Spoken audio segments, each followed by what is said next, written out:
Researchers say they may just have found evidence of life on another planet. And that's how we're starting off this week in 2020. We're going to talk a little bit about that, presidential politics, the pandemic, policing, and interplanetary news, because why not? No little green men yet.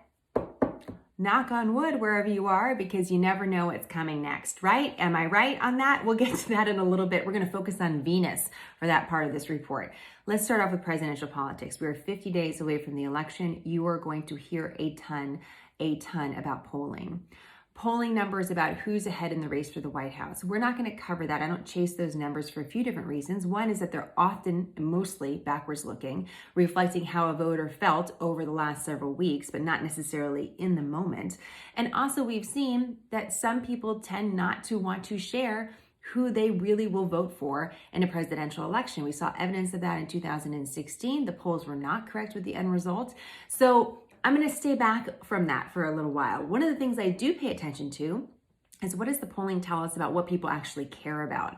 Because we tend to want to share that with each other and do so pretty honestly. And one of the themes that we're starting to see emerging from the polling is vulnerabilities for each candidate. For President Trump, one of his vulnerabilities is the pandemic. And for Vice President Joe Biden, one of his vulnerabilities is security, otherwise known as law and order by President Trump. But overall, just talking about the issue of policing and safety in American cities and beyond. So we're going to talk a little bit about those two topics and news that emerged over the weekend. Let's start off with President Trump and the pandemic. As we talked about, there's this new book coming out by Bob Woodward, famed journalist. The book is called Rage. It's going to be out this week.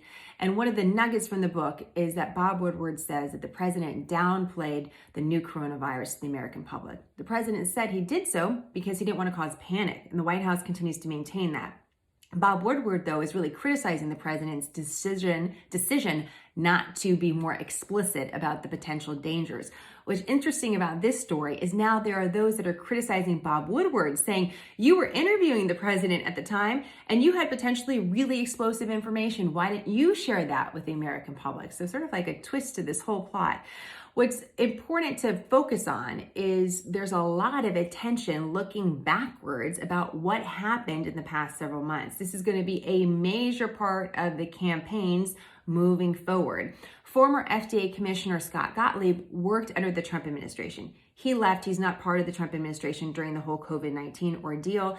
And he's been critical of the Trump administration while also being able to maintain some of his contacts in government. He had an interesting perspective on looking backwards on how the government handled the COVID-19 response, and I thought it would be worthwhile to share with you. So I'm going to roll that clip.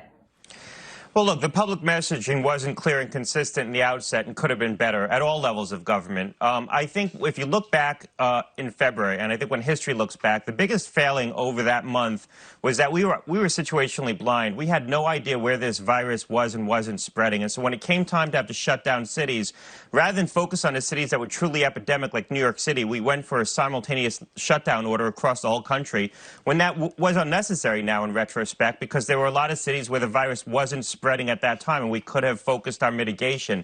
But we had no diagnostic tests in the field to screen people. And what CDC officials were relying on and telling the coronavirus task force was that there was no spread of coronavirus in the United States in February. They were telling them that because they were looking at what we call the influenza-like illness surveillance network, basically a surveillance network of who's presenting to hospitals with flu-like symptoms. And they said that they're seeing no spike in people presenting with respiratory symptoms. Therefore, coronavirus must not be spreading. And they were adamant about that. Interesting perspective, isn't it? How good are our surveillance systems now going into the fall?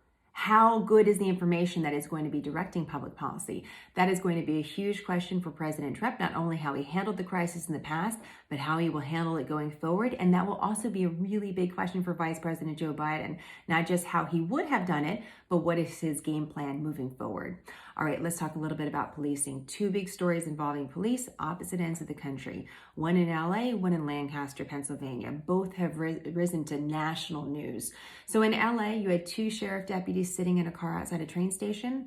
Someone walks up to the car, opens fire, shoots these deputies. The deputies are taken to the hospital. They are expected to survive. A small group of protesters emerges outside the hospital and is chanting things like, "I hope they die," talking about the deputies who were shot. This gives us an idea, a window into some of the tension in the community. In the meantime, in Lancaster, Pennsylvania, a policeman is responding to a domestic disturbance call, and he has a body cam on. That body cam footage seems to show, and we have to be careful because it seems to show this, that a man is coming out of the house at the officer holding a knife. The officer opens fire, kills the man. Protests ignite in Lancaster, Pennsylvania over this event. What do these two separate events have in common? I want to point this out to you. One, both have very limited video that leads to a lot of different conclusions, but not a lot of information.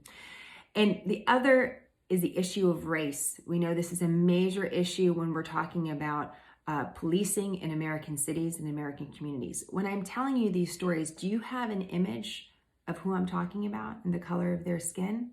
Think about that for the moment. All we know about the deputies in LA is one deputy is a 31-year-old mother. The other is a 24-year-old man. We do not know their race. We also do not know the race of the shooter. You can't actually see it on video. You could make some assumptions, but you actually can't see it. It's not confirmed. We have very little information on the suspect in that shooting. In Lancaster, Pennsylvania, the Associated Press, a international newswire, information that's going everywhere, had to retract part of their story because they said that the man that was shot was a black man, and we actually don't have confirmation of that yet. We know that the man's name was Ricardo Munoz, but we don't know his race. And so interesting parallels on these two stories. And just as a reminder, as a journalist, the importance of facts, of detail, and the importance of the limits of video. We all are so inundated with social media, what we can see and what we're assuming from what we see. But there's a large part of the video ahead of the shooting of these deputies that we don't see. And certainly there needs to be more confirmation of the video out of Lancaster, Pennsylvania. So just like a little bit of tips, these are little tips, whether it's about presidential polling or about issues when it comes to policing in communities as we're trying to navigate these stories together. How do we do it in the best way, the smartest way possible? That's what we're trying to do. All right, final story about potentially our alien friends. I don't know what to say about this, except this popped up on my newsfeed and I was like, we gotta learn more. Researchers say that they were able to find phosphine, a gas in the atmosphere of Venus. I'm looking up because I'm imagining it's up there. Phosphine is produced by an organism. In fact, you could have phosphine in your intestines right now. The thing about phosphine is that something usually has to produce it. It doesn't just appear out of nowhere. So researchers are saying, what is going on that's producing this phosphine? Now, other researchers are like, we need more to go on than that. But others are really excited about this because Venus is a planet that one time really resembled Earth. It's gotten really, really hot. It's very, very difficult to explore. It's one of the reasons why we haven't gone there, because it's so hot. But apparently there's parts of the atmosphere where this gas exists. And so researchers are asking, what is producing it? And are we keeping a wide enough vision to understand what life could actually look like on another planet?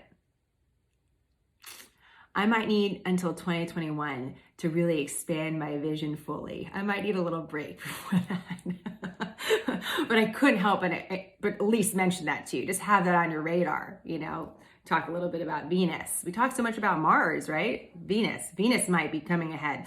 All right, guys, I hope you have a great week. Questions, comments, let me know. And I got your suggestions about story ideas. We're on it, and we'll definitely follow up. All this information is going to be on smarternews.com. Have a great day.